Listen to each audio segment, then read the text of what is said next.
Você não vai acreditar quando eu te contar quem é o homem por trás da maior cooperativa agrícola da América Latina. Ele chegou numa cidade que nunca tinha ouvido falar, num Jeep de 54, com 27 anos de idade. E eu já vou te falar o nome dele, dá 2 toques na tela aí. Era 1968, ele tinha acabado de se formar engenheiro agrônomo pela Universidade Federal do Paraná. Era catarinense, nascido em Brusque e filho de dono de fábrica de móveis.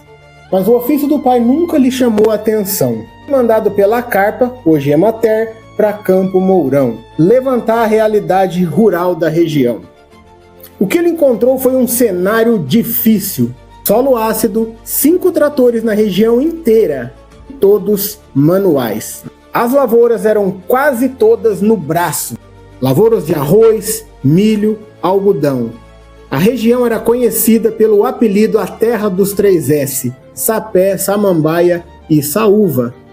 E ao invés de simplesmente fazer o relatório e seguir para outra cidade, ele passou a desenvolver assistência técnica direto com os produtores.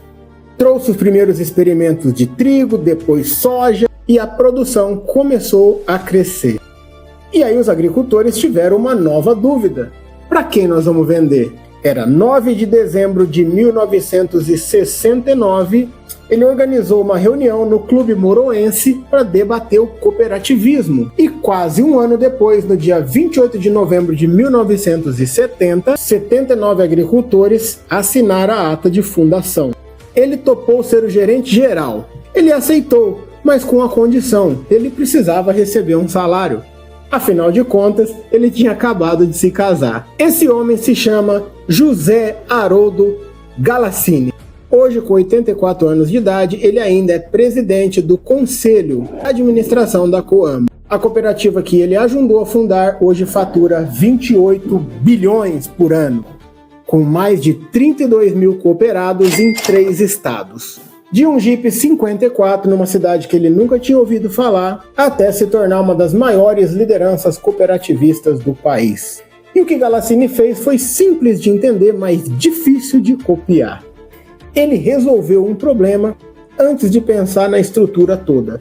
Confiança antes do capital, uma boa assistência técnica antes de estruturas de armazéns.